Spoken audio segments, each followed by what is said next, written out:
नमस्कार, जय हिंद साथियों। जैसा कि आप देख रहे हैं कि आज का टॉपिक है हमारा किसका? तो हमारा टॉपिक है दोस्तों आज हमारा किसका? रस का।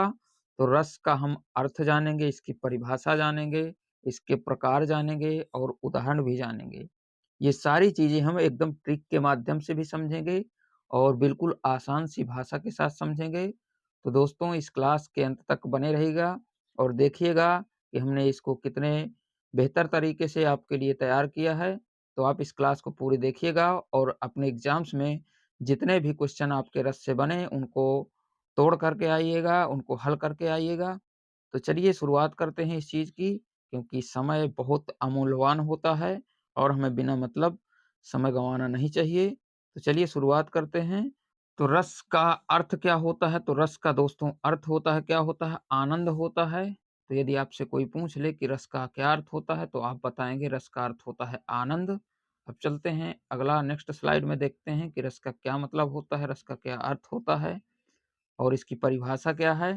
तो दोस्तों ये रस का अर्थ है और इसकी आप हेडिंग डाल सकते हैं अपने नोटबुक में और नोटबुक में दोस्तों इसको नोट डाउन ज़रूर करिएगा। और साथ में मैं आपको बता दूँ कि चाहे आप 10th का एग्ज़ाम देने वाले हों या फिर 12th का हों या फिर किसी भी स्टेट एग्ज़ाम्स की परीक्षा की तैयारी कर रहे हों, लेकिन यदि उसमें रस का पोर्शन होगा तो यह 100% श्योरिटी के साथ मैं कह सकता हूँ कि ये क्लास आपके लिए बहुत ही महत्वपूर्ण होने वाली है। तो आप पूरी क्लास को देखिएगा और यदि आपको क्लास पसंद आए तो आप लाइक, शेयर ज़रूर करिएगा। तो चलिए शुरुआत करते हैं और देखते हैं। तो आप रस का शाब्दिक अर्थ क्या लिखेंगे? तो रस का शाब्दिक अर्थ क्या होता है? आनंद होता है। क्या होता है? तो रस का दोस्तों शाब्दिक अर्थ होता है आनंद। और इसकी परिभाषा आप लिखिएगा और समझिएगा। काव्य को पढ़ने या सुनने में जिस आनंद की अनुभूति होती है, उसी को क्या कहते हैं? तो उसी को हम क्या कहते हैं? रस कहते हैं। काव्य को पढ़ने या सुनने में जिस आनंद की अनुभूति होती है, उसी को हम रस कहते हैं। रस स्रा धातु से बना हुआ है। किससे? स्रा धातु से बना हुआ है, जिसका अर्थ होता है जो बहता है, अर्थात जिस भाव के रूप में हृदय से बहता है, उसी को हम क्या कहते हैं? तो उसी को हम रस कहते हैं। यानी कि जो भाव हमारे हृदय से बहता है या जिस रूप में बहता है, उसी को हम क्या कहते हैं? तो उसी को हम रस कहते हैं। अब चलते हैं अगले स्लाइड की तरफ। तो अगला स्लाइड है हमारा, देखिएगा और समझिएगा। और दोस्तों इससे आपको आसान सी भाषा में किसी ने नहीं बताया होगा रस को, तो आप इस क्लास को एक बार देखिएगा और फिर मुझसे बताइएगा कमेंट बॉक्स के माध्यम से कि आपको ये क्लास कैसी लगी और कितना आपके लिए ये हेल्पफुल साबित हुई। तो रस को काव्य की क्या माना गया है? आत्मा या फिर प्राण भी माना जाता है। यदि आपसे एग्जाम्स में पूछ ले कि काव्य की आत्मा किसे कहते हैं या रस की आत्मा क्या होता है? तो रस ही काव्य की आत्मा माना गया है। किसका? तो काव्य की आत्मा रस माना गया है। और दोस्तों रस उत्पत्ति को सबसे पहले परिभाषित करने का श्रेय भरत मुनि को जाता है। यदि आपसे एग्जाम्स में पूछ ले कि रस की उत्पत्ति को परिभाषित करने वाले कौन थे? तो आप बताएँगे भरत मुनि थे। कौन थे? भरत मुनि ने रस की जो है पहली परिभाषित और उत्पत्ति का जन्मदाता माना जाते हैं। तो भरत मुनि ने नाट्य शास्त्र में रस के 8 प्रकारों का वर्णन किया है। कितने प्रकारों का? तो 8 प्रकारों का वर्णन किया है। किसमें? तो नाट्य शास्त्र में किया है। ये भी बहुत ही बार जो है आपके एग्ज़ाम्स में पूछा जाता है कि भरत मुनि ने किसमें जो है अपने रसों का वर्णन किया है या कितने प्रकारों में बाँटा गया है? तो प्रकारों में 8 प्रकारों में बाँटा गया है। और किसमें किया गया है? तो वो नाट्य शास्त्र में भरत मुनि ने उन्होंने जो है रस को 8 भागों में वर्णित किया है। अब चलते हैं नेक्स्ट। तो नेक्स्ट देखते हैं रस के प्रकार। दोस्तों अब जानेंगे कि रस के कितने प्रकार होते हैं, किनके अनुसार कितने रस होते हैं। तो रस सामान्य तौर पर कितने प्रकार के? तो 9 प्रकार के होते हैं। सामान्य तौर पर तो हमारे रस 9 प्रकार के होते हैं। लेकिन भरत मुनि के अनुसार रसों की संख्या कितनी है? तो 8 है। दोस्तों ये भारत हो गया है तो यहाँ पर भरत मुनि है, ठीक है? तो ये टाइपिंग मिस्टेक हो गया है, तो यहाँ पर भरत मुनि है, ठीक है? तो आप भरत मुनि कर लीजिएगा। तो भरत मुनि के अनुसार रसों की संख्या कितनी है? तो रसों की संख्या भरत मुनि के अनुसार कितनी है? 8 है। और इन्होंने शांत रस को रस नहीं माना है। कौन? भरत मुनि ने शांत रस को रस नहीं माना है। अगर आपके एग्जाम्स में पूछ ले कि किन्होंने शांत रस को रस नहीं माना है, तो आप आंसर टिक करेंगे, भरत मुनि ने शांत रस को रस नहीं माना है। और सूरदास जी के अनुसार कितने रस होते हैं? तो उनके अनुसार, सूरदास जी के अनुसार 11 रस होते हैं। कितने? 11 रस होते हैं सूरदास जी के अनुसार। उन्होंने 9वां रस को शांत रस कहा है, और 10वां रस को वात्सल रस कहा है, और 11वां रस को भक्ति रस कहा है। कौन? तो ये सूरदास जी के अनुसार है। 9वां रस शांत रस होता है, और 10वां रस वात्सल रस होता है, और 11वां रस क्या होता है? तो भक्ति रस होता है। तो यदि आपके एग्जाम्स में पूछ ले कि 9वां रस कौन सा है, तो आप बताएंगे शांत रस होता है। 10वां रस पूछ ले तो आप वात्सल रस बताएंगे, और अगर 11वां रस पूछ ले तो आप क्या बताएंगे? भक्ति रस बताएंगे। कौन सा? भक्ति रस बताएंगे। तो अब चलते हैं अगले। तो अब इनके स्थायी भावों को भी जानेंगे कि किस रस का स्थायी भाव क्या होता है।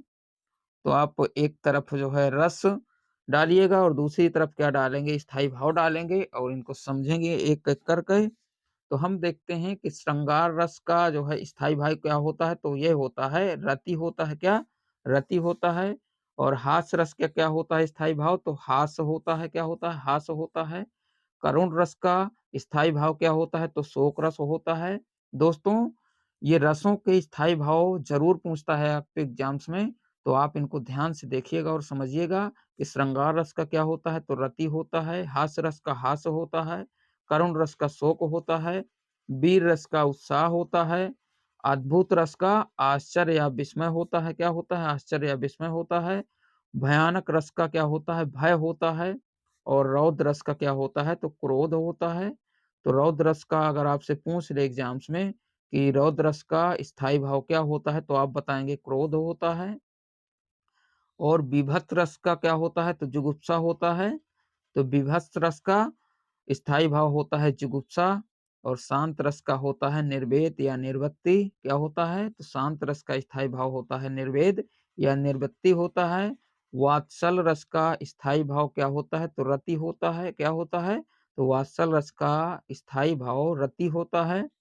और भक्ति रस का स्थायी भाव क्या होता है? तो भक्ति रस का होता है हमारा अनुराग। तो ये आप स्थायी भाव ज़रूर एक बार जो है अपने एग्जाम्स में जाने से पहले इस चीज़ को देख लीजिएगा कि कौन से रस का कौन-सा स्थायी भाव होता है। तो मैंने आपको ये बता दिया है। आप जो है इनको रिवाइज़ भी कर लीजिएगा, समझ लीजिएगा। तो चलते हैं नेक्स्ट। तो नेक्स्ट है हमारा अब रसों के अंगों के बारे में हम जानेंगे कि रस के कितने अंग होते हैं। तो आपको जो है इसकी हेडिंग बाकायदे जो है इसको फिगर भी आप बना सकते हैं अपने नोटबुक में कि रस के कितने अंग होते हैं। तो दोस्तों, रस के कितने अंग? तो रस के होते हैं 4 अंग। कितने? 4 अंग होते हैं। कौन-कौन से होते हैं? पहला हो गया स्थायी भाव, दूसरा विभाव, तीसरा अनुभाव, और चौथा संचारी भाव। तो रस के अंग कितने? 4 अंग। कि कौन-कौन से? तो पहला स्थायी भाव हो गया, दूसरा विभाव हो गया, तीसरा अनुभाव हो गया, और चौथा संचारी भाव हो गया। कितने रस के अंग? तो रस के हमारे 4 अंग होते हैं। आपके एग्जाम्स में यदि पूछे कि रस के अंग बताओ, तो आप इन्हीं चारों को बताइएगा कि रस के 4 अंग होते हैं। पहला स्थायी भाव, दूसरा विभाव, तीसरा अनुभाव, और चौथा संचारी भाव। तो रस के अंग कितने? 4 प्रकार के होते हैं। चलिए देखते हैं आगे। तो अब हम पहले अंग की बात करेंगे और समझेंगे कि स्थायी भाव क्या होता है, इसका मतलब क्या होता है। और चलिए समझिएगा और देखिएगा। तो स्थायी भाव की हेडिंग डाल के इसके नीचे आप नोट डाउन करिएगा। क्या करेंगे? वह भाव जो स्थायी हो अर्थात काफी समय तक बना रहे, उसे क्या कहते हैं? तो उसे स्थायी भाव कहते हैं। यानी कि वह भाव जो स्थायी हो, यानी कि बहुत समय तक स्थायी रहे या बना रहे, उसी को क्या कहते हैं? तो उसी को हम स्थायी भाव कहते हैं। वर्तमान में इनकी संख्या कितनी है? तो स्थायी भाव की संख्या कुल कितनी होती है? तो 11 होती है। कितनी? 11 होती है स्थायी भाव की संख्या। अब देखते हैं तो श्रृंगार रस का स्थायी भाव क्या हमने जाना था? रति। हास्य रस का स्थायी भाव क्या जाना था? अभी हमने हास्य जाना था। और करुण रस का स्थायी भाव क्या जाना था? तो हमने शोक जाना था। अब चलते हैं अगले नेक्स्ट स्लाइड की ओर। तो स्लाइड है हमारी नेक्स्ट। अब इसमें जो है देखेंगे कि रौद्र रस का स्थायी भाव क्या होता है? तो क्रोध होता है। क्या होता है? तो रौद्र रस का स्थायी भाव होता है क्रोध। बीभत्स रस का स्थायी भाव क्या होता है? तो जुगुस्सा होता है। क्या होता है? जुगुस्सा होता है। भयानक रस का स्थायी भाव भय होता है। अद्भुत रस का स्थायी भाव विस्मय होता है। ये सारी चीजें पहले भी हम स्लाइड में पढ़ चुके हैं, दोबारा पढ़े लिए ले रहे हैं। क्यों? क्योंकि जो है आपका रिवीजन भी हो जाएगा और ये स्लाइड लगी है तो देख लेते हैं एक बार क्या जाता है हमारा। जितनी बार देखेंगे उतना जो है रिवीजन होगा। तो वीर रस का स्थायी भाव क्या होता है? उत्साह होता है। क्या होता है? तो वीर रस का स्थायी भाव होता है उत्साह। शांत रस का स्थायी भाव क्या होता है? तो शांत रस का होता है निर्वेद। क्या होता है? निर्वेद होता है। वात्सल रस का स्थायी भाव क्या होता है? वत्सल होता है। यानी कि पुत्र और माता के प्रति जो प्रेम होता है इसी को वात्सल रस कहते हैं। भक्ति रस का स्थायी भाव क्या होता है? तो भक्ति रस का स्थायी भाव भगवत अनुराग विषयक होता है। क्या होता है? भगवत या फिर अनुराग या फिर विषयक होता है। अब चलते हैं नेक्स्ट स्लाइड की ओर। तो हमारा दूसरा कौन सा है? तो रस के भाग हैं कितने? 4 बताया था। पहला अनुभाव विभाव और संचारी भाव, और एक कौन सा था? एक आप बताएंगे कि कौन सा था। तो चलिए हमारा दूसरा हो गया कौन सा? विभाव। तो विभाव की आप हेडिंग डाल के इसके नीचे लिखिएगा, जो व्यक्ति पदार्थ अन्य व्यक्ति के नाम के भावों का जगाते हैं उन्हें क्या कहते हैं? उन्हीं को हम विभाव कहते हैं। यहाँ पर दोस्तों टाइपिंग मिस्टेक हुआ है, विभाव है, यहाँ विभव लिखा हुआ है, तो आप जो है करेक्शन इसका कर लीजिएगा कि विभाव है। जो व्यक्ति पदार्थ अन्य व्यक्ति के हृदय के भावों को जगाते हैं उन्हीं को क्या कहते हैं? विभाव कहते हैं। तो जो शब्द दूसरे व्यक्ति के भावों को जगाते हैं उन्हीं को क्या कहते हैं? उन्हीं को हम विभाव कहते हैं। क्या कहते हैं? विभाव कहते हैं। कैसे? आलंबन विभाव एक होता है, देखिए इसका, जिसका आलंबन या सहारा लेकर स्थायी भाव जागृत होते हैं उसको आलंबन विभाव कहते हैं। जो विभाव किसी चीज का सहारा लेकर के जागृत होते हैं हमारे अंदर, यानी कि किसी के सहारे के लिए जो है भाव आते हैं वही हमारे क्या होते हैं? तो वही हमारे आलंबन विभाव होते हैं। जैसे कि फिल्म की हीरोइन को लेकर जो हमारे अंदर उसके लिए भाव उत्पन्न होते हैं, अच्छा कर्म होगा तो अच्छे भाव उत्पन्न होंगे, और यदि उसके जो है बुरे सीन होंगे या उस तरह के होंगे तो उसी तरह से हमारे जो है अंदर भाव जागृत होते हैं। तो फ़िल्म की हीरोइन के लिए मोस्टली जो है अच्छे भाव या प्रेम के प्रति जो है भाव जागृत होते आपने देखा होगा। जब आप मूवी देखते हैं तो इस चीज़ को आप जो है समझिएगा और देखिएगा कि आपके अंदर कैसे जो है उस एक्टर या जो है उस कैरेक्टर के लिए कैसे-कैसे आपके भाव जागृत होते हैं। अगर हीरो होगा तो उसके लिए जो है ज़्यादा प्रेम या जो है ज़्यादा उसके फ़ेवर में आपके भाव जागृत होंगे। अगर विलेन होगा तो उसके अगेंस्ट जो है आप एकदम विरोध के टाइप जो है आपके अंदर भाव उत्पन्न होंगे, जो कि वो कैरेक्टर के हिसाब से भाव-विभाव आते रहते हैं। तो चलिए अब हमारा हो गया तीसरा, हो गया कौन-सा? अनुभाव। तो ये रस का तीसरा भाग है कौन-सा? अनुभाव है। तो इसकी हेडिंग आप डाल के नीचे लिखिएगा, क्या लिखेंगे? उद्दीपन विभाव। कौन-सा? उद्दीपन विभाव या इसी को अनुभाव भी कहते हैं। तो जिन वस्तुओं या परिस्थितियों को देखकर स्थायी भाव उद्दीप्त होने लगता है उसी को क्या कहते हैं? उद्दीपन विभाव कहलाते हैं।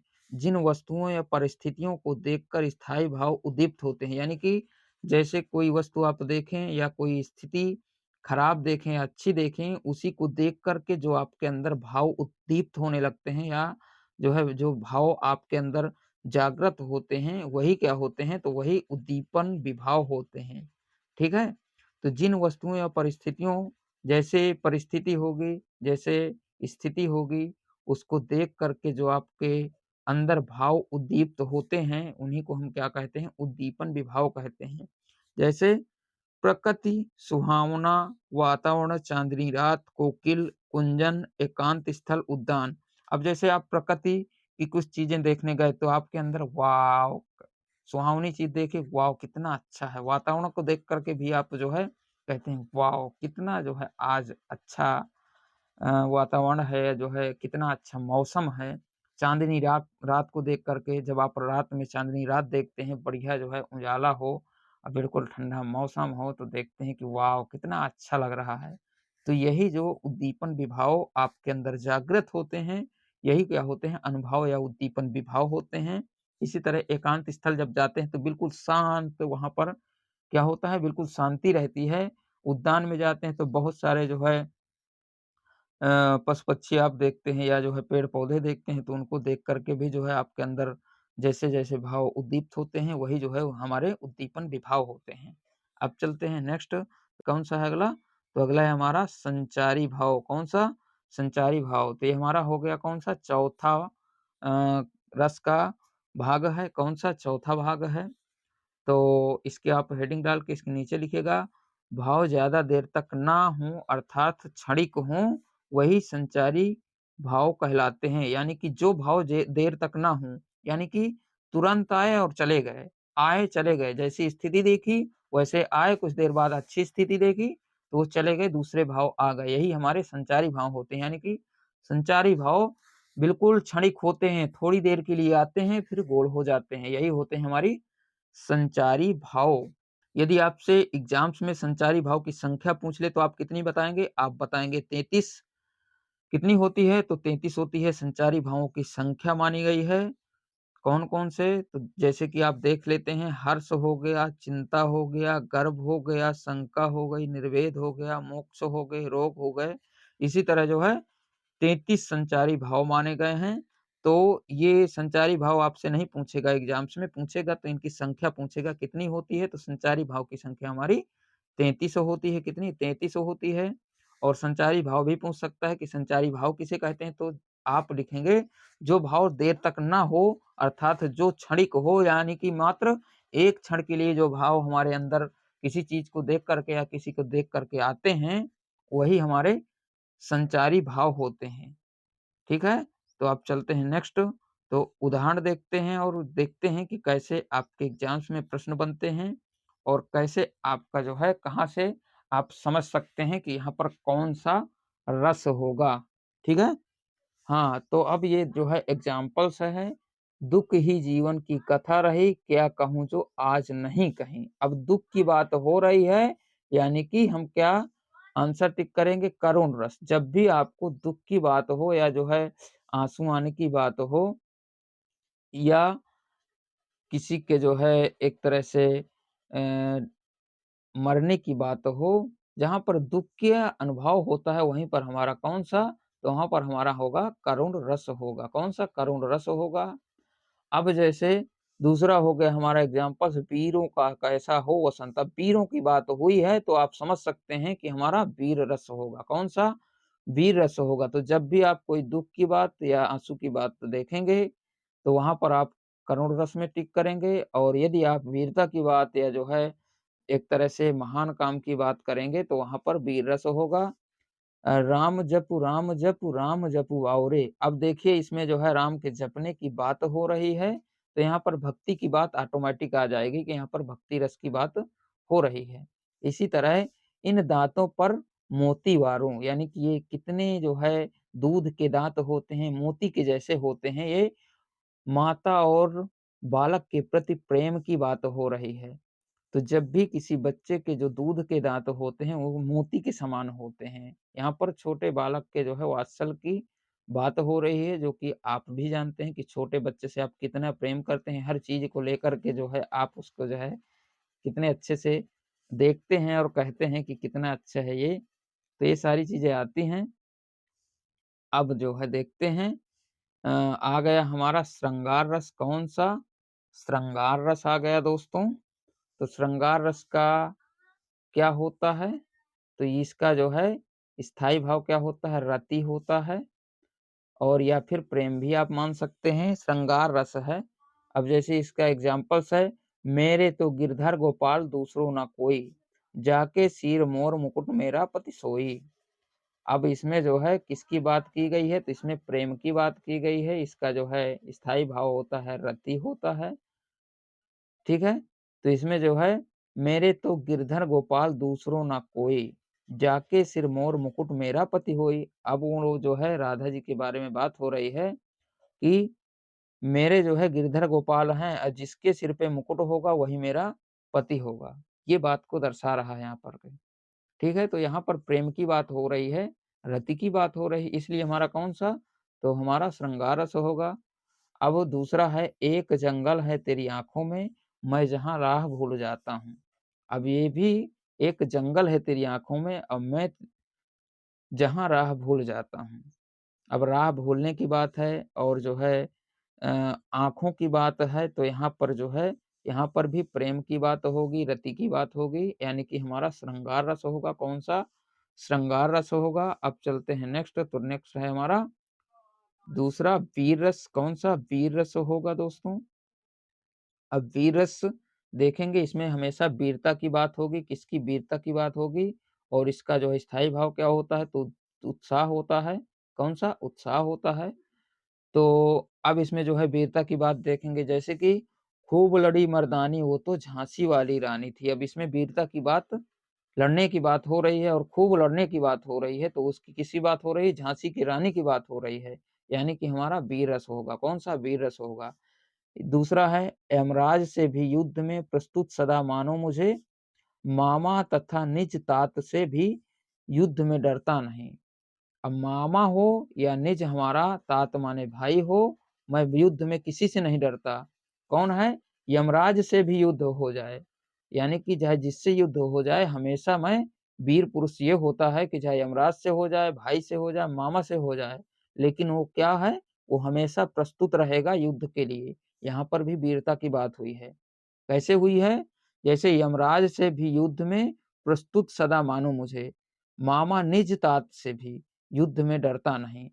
अब यहाँ पर चाहे मामा हो, मेरा सगा भाई हो या यमराज हो, कोई भी हो, लेकिन वीर पुरुष के लिए जब युद्ध की बात होती है, तो वो हमेशा क्या होता है? प्रस्तुत रहता है।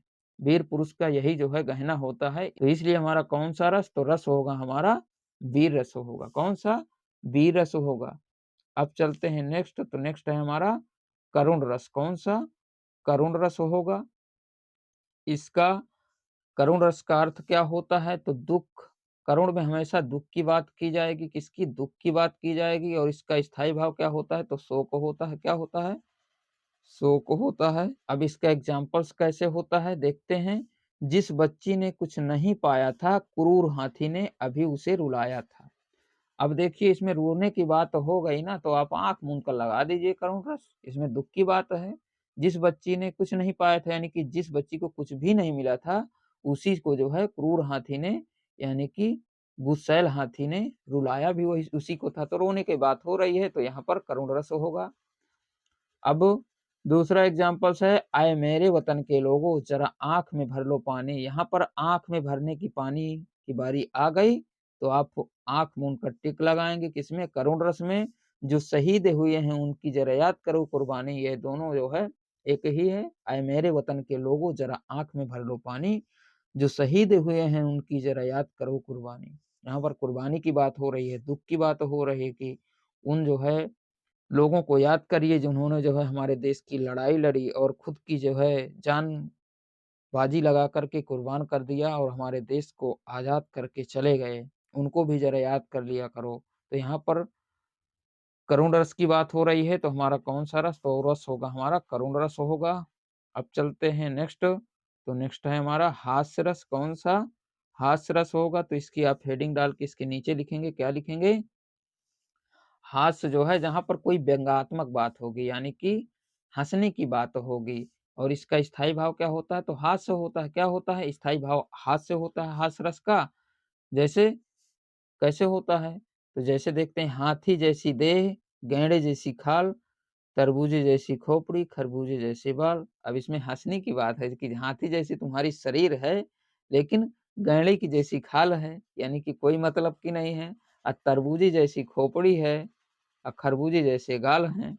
अब किसमें बात हो रही है? हँसने की बात हो रही है, तो यहाँ पर हमारा हास्य रस होगा। ठीक? अब हमारा है अगला रौद्र रस। कौन-सा? रौद्र रस, यानी कि क्रोध की बात होगी, गुस्से की बात होगी, तो वहाँ पर हमारा रौद्र रस होगा। कौन-सा? रौद्र रस होगा। जैसे खून उसका उबल रहा था। मनुष्य से दैत्य में बदल रहा था। अब इसमें जो है खून बहुत तेज, जैसे किसी से आपसे झगड़ा हो गया आपके घर में या आपसे हो गया तो आपका एकदम शरीर गर्म हो जाता है, यानी कि जैसे खून उबल रहा हो, और वो मनुष्य धारण से अब सीधे दानव बन जाता है झगड़े के लिए, दैत्य बन जाता है। यानी कि अब लगता है कि इसको समझ लो कि क्या ही कर डालें। ऐसी जब बात होती है तो वहाँ पर क्रोध की बात होती है, तो कौन-सा रस होगा? हमारा रौद्र रस होता है। जहाँ पर भी क्रोध की बात होती है, तो हम यदि आपसे कभी भी एग्ज़ाम्स में कोई एग्ज़ाम्पल्स देके पूछ ले कि इसमें कौन-सा रस है, तो यदि आप जो है उसके भावों को देख कर के समझ सकते हैं कि इसमें जो है क्रोध की बात हुई है, हँसने की बात हुई है या फिर दुःख की बात हुई है, इन्हीं सब चीज़ों को समझ कर के आप आंसर टिक कर सकते हैं बिल्कुल आसानी के साथ। इतना जो है टफ नहीं पूछा जाता, उसमें जो है कुछ न कुछ क्लू एग्ज़ामिनर आपको दे देता है, तो आप उसी को देख कर के अपना आंसर जो है लगा सकते हैं। अब चलते हैं आगे, तो हो गया हमारा कौन-सा अगला, तो अगला हो गया हमारा भयानक रस, यानी कि जब डर की बात होगी और इसका स्थायी भाव होता है भय होता है, तो भयानक रस का स्थायी भाव क्या होता है? भय होता है। और जब भी डर की बात होगी वहाँ पर हमारा भयानक रस होगा, कैसे होगा? सुनसान सड़क पर सन्नाटा था चारों ओर, सुनसान सड़क पर सन्नाटा था चारों ओर, लग रहा था दूर भी थी भोर। अब देखिए, डर लग रहा था लेकिन सुबह होने से देर थी और सुनसान सड़क थी और चारों तरफ सन्नाटा था। तो जब आप कहीं जा रहे हों यदि और चारों तरफ सन्नाटा हो, यदि आप देखिए मेरी बात सुनिए, यदि आप कहीं पर बाइक से जा रहे हों, अचानक आपकी बाइक बिगड़ जाए कहीं रास्ते में और रात जो है हो सुनसान सड़क हो चारों तरफ तो सन्नाटा होता ही है जहाँ पर सुनसान सड़क होती है।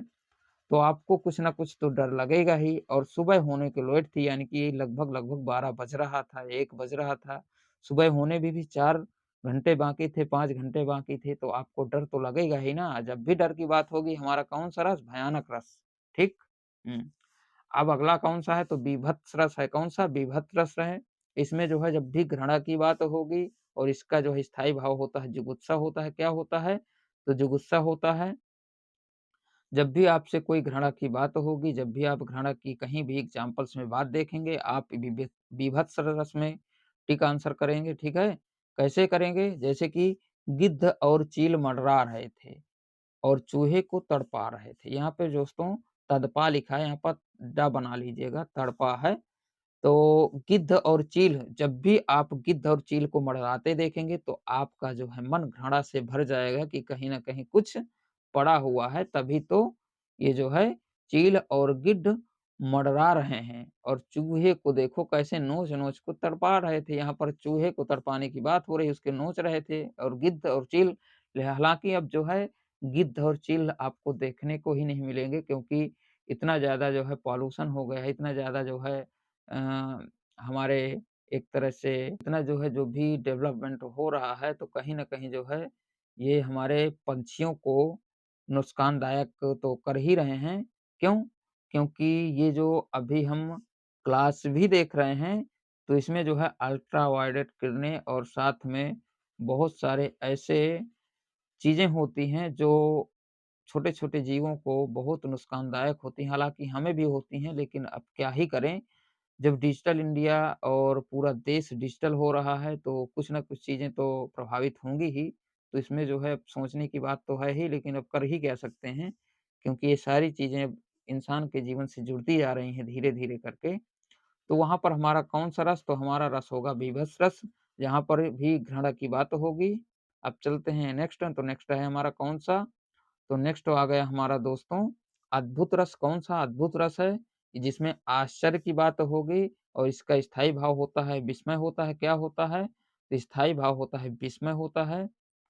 अतिशयोक्ति अलंकार के सभी उदाहरण अद्भुत रस होते हैं। अब दोस्तों यदि आपने अलंकार, समास किसी भी क्लास को नहीं देखे हैं तो आप जो है हम प्लेलिस्ट लगाए हुए हैं, तो आप पूरे जो है पूरी ग्रामर को आप देख सकते हैं। बिल्कुल आसान भाषा के साथ हमने सारी चीज़ों को बताया है।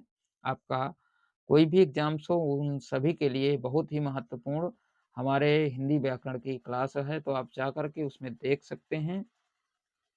तो चलिए इसमें क्या बताया, अतिशयोक्ति अलंकार के सभी, यानी कि जब भी कोई आश्चर्य की बात होगी वहीं पर हमारा अद्भुत रस होगा। ठीक है, अद्भुत रस होगा। कैसे? जैसे कि मछली चलकर जमीन पर आई, अचंभा देखिए साहिल भाई। अब कभी जो है आप बताइए, इसमें आश्चर्य की बात है ना कि मछली कभी जमीन पर चल सकती है, कभी नहीं। जैसे ही सूखे जगह पे आएगी, पानी से बाहर निकलेगी, ऑटोमेटिक वो मर जाएगी। वो कहाँ जमीन पे चल पाएगी? ये तो देखिए अचंभे की बात हो रही है, आश्चर्य की बात हो रही है, विस्मय की बात हो रही है। यहाँ पर कौन सा रस? तो हमारा होगा अद्भुत रस। कौन सा? अद्भुत रस। अब देखिए और एक है आश्चर्य। ये भी दोस्तों एक एक बात और बता दूं, ये अद्भुत रस के एग्जाम्पल्स हैं और साथ में अतिशयोक्ति अलंकार में भी काम आएंगे। तो आप इनको जो है याद भी कर लीजिएगा, क्योंकि हमारे एग्जाम्स में जो याद करते हैं वही तो हम लिखते हैं जा करके। ठीक है, तो मछली चलकर जमीन पर आई, अचंभा देखिए साहिल भाई। ये दोनों में काम करेंगे, चाहे अतिशयोक्ति अलंकार हो या फिर अद्भुत रस हो। अब देखिए आगे नदियां पड़ी अपार, घोड़ा कैसे उतरे पार। यहाँ पर पार है दोस्तों, ये पारा हो गया। राणा ने सोचा इस पार, तब तक चेतक था उस पार। अब देखिए राणा के घोड़े चेतक की बात हो रही है, कितना बढ़ा चढ़ा करके इसमें वर्णन किया गया है। तो इसलिए हमारा कौन सा रस? तो रस होगा हमारा आश्चर्य, क्योंकि इसमें जो है आश्चर्य की बात है, बढ़ा चढ़ा करके किसी बात का वर्णन किया गया है। इसमें जो है चेतक की बात इतनी बढ़ा चढ़ा कर की गई है कि जैसे राणा ने अपने दिमाग में सोचा था, तब तक जो है घोड़ा वो जितनी भी बड़ी बड़ी नदियां थी उनको एक ही छलांग में लांग गया था। आप समझ सकते हैं दोस्तों, यहाँ पर पार है, पार कर लीजिएगा, पारा नहीं है। ठीक है, तो समझिएगा इन सारी चीजों को और देखिएगा। और दोस्तों अब हमारा कौन सा? तो नवा रस आ गया। कौन सा? नवा रस आ गया, जिसको हम शांत रस के नाम से जानते हैं। और इसका स्थायी भाव क्या होता है? तो स्थायी भाव होता है निर्वेद या फिर निर्वृत्ति होता है। क्या होता है शांत रस का स्थायी भाव? तो निर्वेद या निर्वृत्ति होता है। कैसे होता है? और दोस्तों साथ में क्या होता है? शांत रस को हम क्या कहते हैं? तो नवा रस कहते हैं। कैसे होता है? जैसे कि ऐ मालिक तेरे बंदे हम, ऐसे हो हमारे करम, नेकी पर चले हम और बंदी से टले हम। अब इसमें शांति की बात हो रही, निर्वेद की बात हो। ऐ मालिक तेरे बंदे, यानी कि हम जो है, ऐ भगवान हम तेरे ही जो है संताने हैं, हमें ऐसे हमारे कदम हों या ऐसे हम चलें, यानी कि नेकी पर चलें, अच्छे रास्ते पर चलें, और बंदी से टले हम, यानी कि बुरे कामों से हम बचें। इस बात को बताया गया है। ये सारी बातें किसमें होती हैं? शांति में होती हैं, यानी कि शांत रस होगा हमारा। अब देखो नेक्स्ट क्या कह रहा है? तो नेक्स्ट कह रहा है, जब मैं था तब हरि नाही, अब हरि हैं मैं नाही। यानी कि मैं का मतलब क्या होता है? घमंड होता है। जब मैं था, जब घमंड था तब भगवान नहीं थे, और जब भगवान है तो मेरे पास घमंड नहीं है। इस बात को यहाँ पर बता रहा है। ठीक है, तो यहाँ पर भी शांति की, जब मैं था यानी कि जब घमंड था तब भगवान नहीं थे, और जब भगवान आ गए तो मैं नहीं, यानी कि मेरे पास क्या नहीं है? तो घमंड नहीं है। तो यहाँ पर सिंपल सी बात है, शांति की बात हो रही है। और देखिए एक एग्जाम्पल्स और लगा है हमारा, क्या कह रहा है? सब अंधियारा मिट गया जब दीपक ने देखा माही। अब देखिए, सब अंधियारा मिट गया जब दीपक देखा माही, यानी कि जब जब वो अंधेरा था तब तो बहुत ही अंधेरा लग रहा था, लेकिन जैसे ही दीपक मैंने देखा, पूरा अंधियारा हमारे आंखों के सामने से मिट गया, यानी कि हमारे अंदर शांति आ गई। लेकिन जब अंधेरा देखे थे तो घबराहट थी, और जैसे ही हमने दीपक को देखा, यानी कि उजेला को देखा, हमारे अंदर की सारी जो है डर या जो है वो भाग गया, और हमें जो है शांति मिली। ठीक, अब चलते हैं नेक्स्ट। तो नेक्स्ट है हमारा कौन सा रस? तो रस है हमारा भक्ति रस। कौन सा? तो हमारा भक्ति रस होगा। इसका स्थायी भाव होता है आस्था। जब भी आप भक्ति की बात, प्रेम और पूजा की बात करेंगे तो वहाँ पर आस्था की बात होती है। तो हमारा भक्ति रस का स्थायी भाव होता है आस्था, और इसको 11वां रस माना जाता है। दोस्तों इसमें पूछ लेता है कि भक्ति रस कौन सा रस है, तो आप बताएंगे 11वां रस है। या आपसे पूछ ले कि 11वां रस कौन सा है, तो आप बताएंगे भक्ति रस। यानी कि 11वें रस में ईश्वर के प्रति आस्था होती है। कैसे होती है? जैसे रघुपति राघव राजा राम, पतित पावन सीताराम। यहाँ पर राम जी और सीता जी के बारे में ईश्वर के प्रति आस्था की बात हो रही है। इसलिए हमारा कौन-सा रस? तो रस होगा हमारा भक्ति रस। किसका? भक्ति रस होगा। और वात्सल रस है जिसे कहते हैं हम 10वां रस। क्या कहते हैं? वात्सल रस, जिसे कहते हैं हम 10वां रस कहते हैं। कैसे होता है? जैसे कि मैया मोरी मैं नहीं माखन खायूँ। अब कृष्ण की बात हो रही है, तो कृष्ण जी कह रहे हैं अपनी मम्मी से या माता से कि मैया मोरी, यानी कि मेरी माँ, मैंने माखन नहीं खाया, यानी कि प्रेम पूर्वक बता रहे हैं और हँस-हँस कर के बता रहे हैं कि मैंने माखन नहीं खाया है। यानी कि यहाँ पर माता-पुत्र के प्रति की प्रेम की बात हो रही है, तो वात्सल रस की बात हो रही है। जब भी माता-पिता के प्रेम की बात हो, बच्चे के प्रेम की बात हो, वहाँ पर हमारा रस वात्सल रस होता है। इसको कौन-सा रस कहते हैं? तो इसे 10वां रस कहते हैं। और यदि आपसे पूछ ले कि 10वां रस कौन-सा होता है? तो आप बताएँगे वात्सल रस 10वां रस होता है। कौन-सा? वात्सल रस 10वां रस होता है। तो दोस्तों, यदि आपको ये क्लास पसंद आई हो, तो आप हमारे वीडियो को लाइक, शेयर करके हमारे चैनल को सब्सक्राइब करिएगा। तो मिलते हैं ऐसे ही महत्वपूर्ण वीडियो के साथ, तब तक के लिए जय हिंद, वंदे मातरम साथियों।